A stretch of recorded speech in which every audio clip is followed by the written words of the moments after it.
Bonjour à tous, c'est Jastic, j'espère que vous allez bien. Aujourd'hui, nous braquons les projecteurs sur les chapitres 1054 et 1055 de One Piece, deux chapitres très riches en informations. Mugiwara, amiral de la marine, révolutionnaire, Shanks, armantique, c'est le programme qui nous attend aujourd'hui. Je vous rappelle qu'un pandaman se cache dans la vidéo, trouvez-le et notez-moi dans les commentaires le timecode si vous l'avez. N'oubliez pas que si cette vidéo vous plaît, laissez un like et si vous n'êtes pas abonné, venez, retournons le monde ensemble à la conquête de cette nouvelle ère. Je vous remercie par avance. La première partie de cette vidéo portera sur la passe d'armes avec les fourreaux rouges Momo Yamato contre l'amiral Ryukugyu.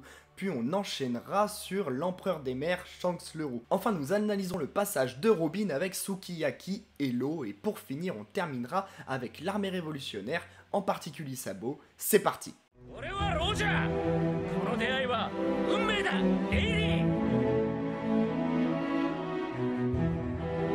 俺は死なねえぜ相棒。この帽子をお前に預ける。俺の大切な帽子だ。ルフィは海賊王になる男だ。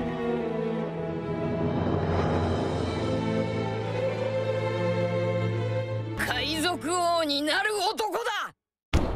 Le chapitre 1054 débute directement avec l'arrivée de l'amiral Ryukugyu aux abords de la capitale des fleurs. Les fourreaux ressentent sa présence sûrement grâce à leur acquis de l'observation et partent à sa rencontre pour empêcher l'avancée sur les terres de Wano. Son comportement est assez surprenant, nous l'avons tout de même découvert sur un transat, Pépouze en train de bronzer au soleil, mais il s'avère qu'il prône une justice encore plus sévère que celle d'Akainu et il est corps et âme dévoué au dragon céleste. En opposition avec ses principes, l'amiral est celui qui a mangé le sylvofruit, le logia de la forêt. Les forêts étant les endroits dans le monde avec le plus de biodiversité, la faune et la flore cohabitent et vivent en symbiose. Or, Ryukugyu a pour valeur la discrimination, c'est assez ironique. どうでもいいけど、ここの飯はさすがにうまい。食ったらどうです？相変わらずまだ断食中ですかい。お姉ちゃんがあーんってしてくれたら食っちゃうな。面倒でも3年は何も食ってねえけど。Soit dit en passant, toutes les théories supposant que l'amiral Ryukugyu avait un fruit du démon en rapport avec les végétaux se trouvent exactes. Leurs principaux arguments pour le premier étaient son surnom le taureau vert, donc la couleur verte, et pour le second le fait qu'il n'ait pas mangé depuis 3 ans, information connue lors de sa discussion avec l'amiral Fujitora lors de la rêverie. Il se nourrit donc bien de la photosynthèse comme prophétisé dans ses théories. On découvre dans ces chapitres la puissance de l'amiral capable de battre Yamato, Momonosuke et les fourreaux rouges simultanément. Je mets une réserve sur Yamato qui n'utilise pas son pouvoir mais de toute façon des deux côtés ils ne se battent pas à fond. Je le place au niveau de puissance d'un Zoro, Law ou Kid, un truc par là. Lors de cette passe d'armes, on remarque que Momo prend enfin les choses en main, il était temps, et accepte enfin de prendre son rôle de shogun en allant en première ligne défendre son pays. Il ne veut plus être dépendant des autres et veut prouver à Yamato et Luffy qu'ils sont libres de partir sans craindre pour Wano. C'est un très bon point pour l'intégration de Yamato dans l'équipage pour les personnes qui en doutent encore. Pour finir avec cette scène, Momo arrive enfin à sortir le Borobresse de Kaido. Pour moi, ce n'est pas choquant, c'est une capacité inhérente de son fruit du démon. Pour ceux qui ont vu ma théorie sur l'invention de Vegapunk, je verrai bien d'autres dragons le faire plus tard dans l'œuvre. La passe d'armes se termine avec un coup de haki surpuissant de Shanks, nous verrons ça dans la deuxième partie, elle commence de suite. Page 8 du chapitre 1054, on découvre Shanks près des côtes du pays des Wa, ressentant la présence de l'amiral à la capitale des fleurs, ce qui montre bien que jusqu'à ce jour, il possède toujours, et de loin, le haki le plus puissant.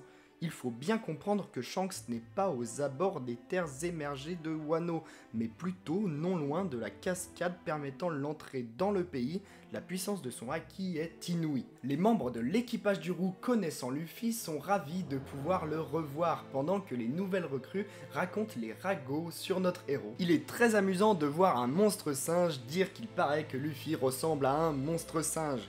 Yasop, quant à lui, est terrifié à l'idée de revoir son fils. Je suis convaincu que c'est un homme fier aux yeux de tous, mais qu'en réalité, c'est un poltron tout comme son fils. Malgré ça, Shanks refuse de voir Luffy au vu des événements avec Bartolomeo. Il explique que sa réputation est en jeu.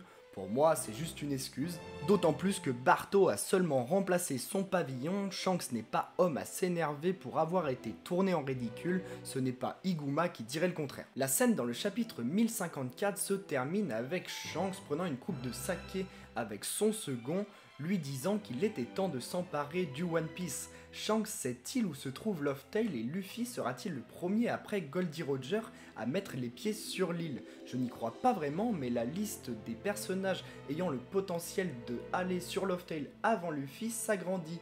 Barbe Noire, Shanks sont tous deux des personnes pouvant aller sur l'île avant Luffy. Au chapitre 1055, on retrouve de nouveau Shanks effectuant une prouesse avec son Haki des Rois, déclarant sa présence à l'amiral, ce qui le pousse à cesser les hostilités.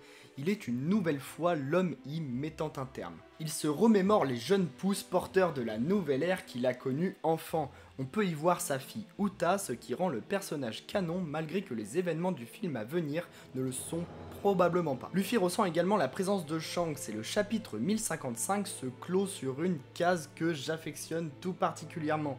Les 4 plus puissants Mugiwara, aujourd'hui ayant construit leur légende, regardent les jeunes pousses commencer la leur, veillant à ce que rien ne leur arrive. Passons maintenant au chapitre 1055, la scène avec Robin, Law et Sukiyaki. Sukiyaki explique que le road poneglyph de Wano Kuni se trouve dans les abysses du pays, et malgré qu'il ait caché l'existence du passage à Kaido et Orochi, ils ont réussi à le trouver grâce à Jack étant un homme poisson. Eh pépé pop pop pop, dis donc, hein?